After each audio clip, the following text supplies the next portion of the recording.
Les gars, j'espère que vous allez tous bien. Premier, ça y est, le Barça reprend la tête de sa Liga, reprend son trône. J'ai envie de dire, en tout cas, c'est mérité sur l'ensemble depuis le début de la saison et le Barça est enfin là. Victoire face au Rayo Vallecano, victoire dans la douleur. Je vous avais dit dans l'avant-match, c'est une bonne équipe en face. Il y avait beaucoup de pression sur le Barça avec le faux pas du Real, le faux pas de l'Atlético. C'était victoire obligatoire et ils ont fait le travail aujourd'hui. Alors tout n'a pas été parfait dans ce match, hein. On va pas se mentir, c'était pas un grand Barça et surtout l'efficacité n'était pas du tout au rendez-vous parce que le Barça a eu plein d'occasions. Bien sûr qu'il y en a qui vont dire oui, 1-0 grâce à un penalty, mais la vérité c'est que le Barça n'était pas dans un grand soir en termes d'efficacité parce que sinon ce Barça-là pouvait mettre 3-4 buts. Ce soir, Rafinha, Lamine Yamal, même Lewandowski, les trois attaquants ont eu beaucoup de déchets et c'est pour ça que ça a été un score serré et que jusqu'à la fin on a stressé. D'ailleurs, quelle a été votre réaction quand le gardien du Rayo Vallecano est monté sur le dernier corner? Moi j'ai eu très peur, pourquoi? Parce qu'en plus c'était un corner cadeau, ça veut dire que Eric Garcia il anticipe bien mais contrôle trop long, la balle va en corner, j'avais peur, j'ai stressé. Franchement, sur la fin du match, c'était dur parce que c'était trop important de gagner aujourd'hui. C'est rare que les deux Madrilènes perdent des points au cours du même week-end. Et je l'ai déjà dit, quand tu gagnes ces matchs, même quand tu n'es pas très bon, c'est là où tu fais la différence qui va se voir à la fin de la saison en termes de points. Pour la composition, on a eu une petite surprise, mais pas tant que ça. Parce que Koundé, qui est remplaçant, apparemment, c'est une petite punition parce qu'il était en retard. Moi, j'aime beaucoup cette politique de tu es en retard, tu es puni. Maintenant, j'aimerais que Koundé fasse un peu plus attention la prochaine fois parce que Hector Fort à droite, c'est pas qu'il est mauvais en fait, pas du tout. C'est que défensivement, il a trop de lacunes et on l'a vu sur la première mi-temps. Tout le côté là-bas, malheur, à chaque fois que le Rayo Vallecano avait la balle, j'avais peur parce qu'il n'est pas très bon défensivement, quoi. Ça veut dire qu'on sait qu'il peut dédoubler, on sait on l'a vu sa talonnade aussi pour Lamine Yamal en deuxième mi-temps. C'est beau techniquement, c'est fort, mais défensivement, sur son côté, il était en difficulté. C'est pour ça que je demande, Koundé, s'il te plaît, viens à l'heure, viens à l'heure parce que tu es un joueur important maintenant et en plus, il n'y a pas eu de match du Barça ces derniers jours. C'est pas comme si au début, on pouvait dire, bon, Koundé mis au repos, de toute façon, il est en retard, mais il se repose. Là, il est en forme. Il s'est reposé plusieurs jours. Ils ont eu des vacances et tout. Donc, voilà, il faut arriver à l'heure. C'est important. C'est des petits détails. Mais quand tu vois le match de Hector Fort à droite, c'est pas incroyable. Le reste de la composition, c'est du classique. Et quand on voit, encore une fois, je suis désolé. Ah non, pas du classique, excusez-moi, parce que Gavi était titulaire. Moi, je ne l'attendais pas titulaire. Et j'avais dit dans l'avant-match, Gavi n'a pas trop le niveau en ce moment. Il vaut mieux le laisser sur le banc et qu'il rentre en cours de match, qu'il puisse retrouver des sensations petit à petit. Il a été mis titulaire et pour moi, il n'a pas fait un bon match. Gavi, encore une fois, après, je le sais, c'est pas un numéro 10. Ça veut dire que ce qui lui est demandé de la part de Hansi Flick, Gavi, pour moi, en tout cas, n'a pas ça dans ses jambes. Il n'a pas ce talent-là. Ce n'est pas un numéro 10. Il ne peut pas remplir le rôle de Dani Olmo, par exemple. Regardez la deuxième mi-temps. Dani Olmo, quand il rentre, contrôle orienté, il se retourne. Alors, ça n'a pas été une rentrée super non plus, avec beaucoup de déchets techniques notamment, mais quand tu compares à Gavi, en fait, c'est tout simplement pas le même profil. Et j'ai pas envie qu'Hansi Flick s'entête avec cette idée de mettre Gavi numéro 10 régulièrement. Ça peut être le cas quand Fermin Lopez n'est pas là, quand Dani Olmo n'est pas là. Mais là, par exemple, il y avait Dani Olmo qui était disponible. Je sais que c'est un joueur qui est sujet à des blessures et que du coup, tu peux pas compter sur lui pour 2, 3, 4 matchs d'affilée. Mais Gavi en 10, pour moi, c'est problématique parce que tu as l'impression en fait que ton milieu ne fonctionne pas. Tu as l'impression qu'il te manque un joueur. Tu es à 11 contre 11 avec Pedri, De Jong et Gavi au milieu, mais tu vois que Pedri, tu vois que De Jong. Tu vois pas Gavi. Tu cherches, tu te dis, il est où Gavi? Peut-être qu'il a pris un carton rouge, tu l'as pas vu. Peut-être qu'il a pris 2 cartons jaunes, mais c'est pas...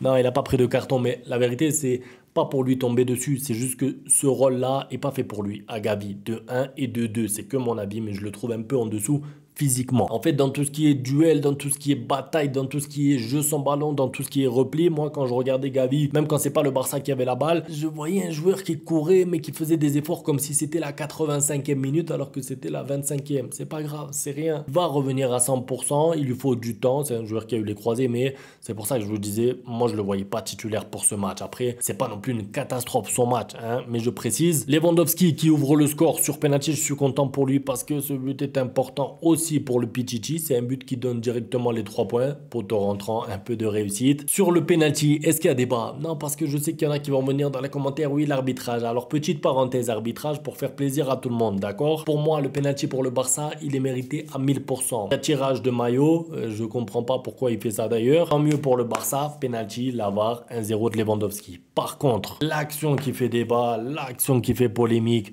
et les messages que j'ai reçus à la mi-temps. Parce que moi, j'ai fait un tweet. J'ai mis quelque chose sur Twitter. J'ai partagé mon avis à chaud de suite après l'action. Pour moi, si je suis arbitre, sur le moment, parce qu'en fait, c'est une action à interprétation. Ça veut dire quoi? Une action à interprétation, c'est qu'il y a un règlement, oui. Tu peux décider de l'appliquer, oui. Tu peux ensuite interpréter ce qui fait action de jeu, pas action de jeu. Parce que c'est pas celui qui marque qui est hors jeu. Ça, on le sait, d'accord? C'est l'autre qui fait obstruction sur qui? Sur Inigo Martinez, qui du coup ne peut pas défendre. Et là, il y a deux avis. Un avis, c'est Inigo Martinez, de toute façon, il est trop loin du ballon. Donc, l'attaquant du Rayo Vallecano a marqué et Inigo Martinez, même sans le joueur, n'aurait pas pu intervenir. D'accord. Ça, c'est un point de vue. Maintenant, il y a l'autre point de vue, c'est que si Inigo Martinez n'est pas là, gêné, il n'y a pas d'obstruction, il peut aller ensuite embêter l'attaquant. Je ne dis pas qu'il va reprendre le ballon, mais ne serait-ce que d'être là, par là, tu empêches à l'attaquant de prendre son temps. Peut-être qu'il se précipite, peut-être qu'il tire sur le gardien, peut-être qu'il tire au-dessus. Donc, il y a ces deux interprétations possibles. Et en fait, il n'y en a aucune des deux où on va dire « Ah oui, c'est vrai, c'est ça ». C'est pas comme quand tu as un joueur qui met une main dans la surface.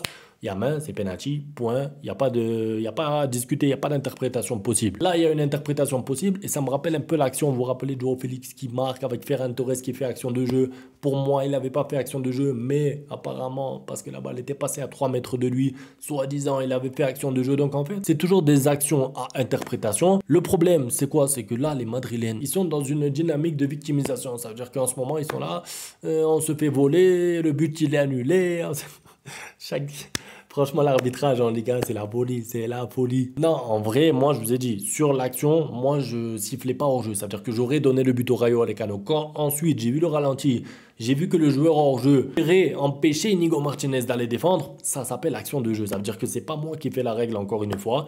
Inigo Martinez voulait aller défendre. Le joueur du Rayo Vallecano l'a empêché d'aller défendre, donc il a fait action de jeu. C'est simple, efficace. Maintenant, encore une fois, moi, pour aller dans l'esprit du jeu, si j'étais un arbitre neutre, j'accorderais ce but parce que pour moi, Inigo est trop loin de l'action. Maintenant, c'est pas moi qui fais le règlement. Et pour une fois que le règlement bénéficie au Barça, croyez-moi, je prends. Maintenant, pourquoi ce Barça a eu du mal? Donc déjà, je vous ai dit, première mi-temps, le milieu de terrain avec Gavi, ça va pas. Il va falloir changer ça les prochains matchs. C'est pas possible de mettre Gavi comme ça au milieu.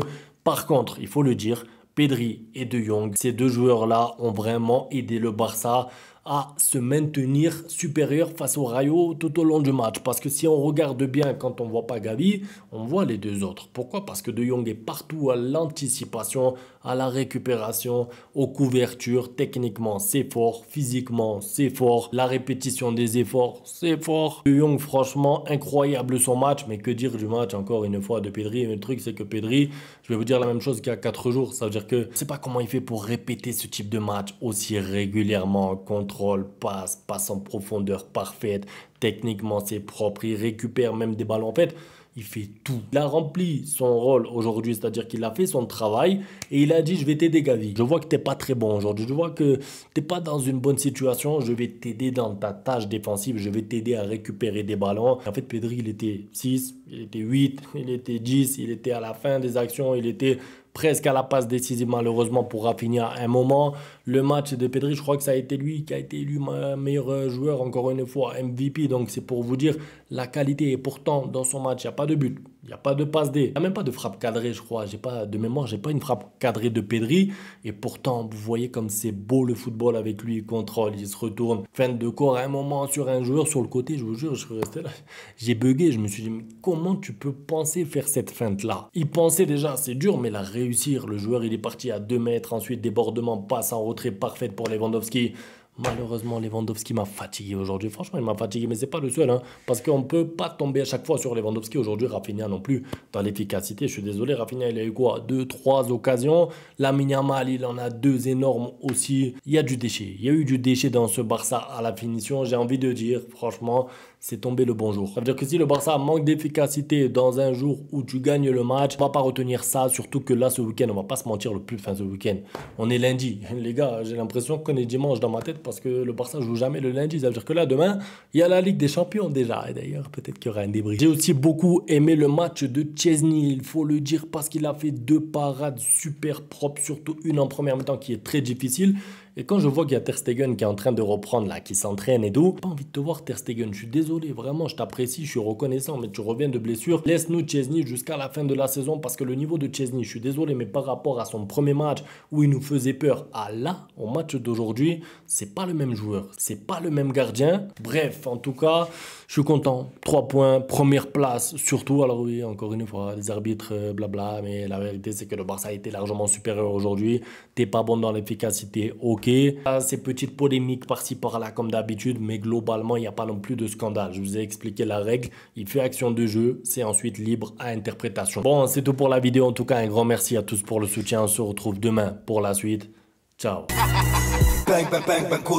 Ustedes pueden aceptar mi negocio o aceptar las consecuencias. Plata o plomo.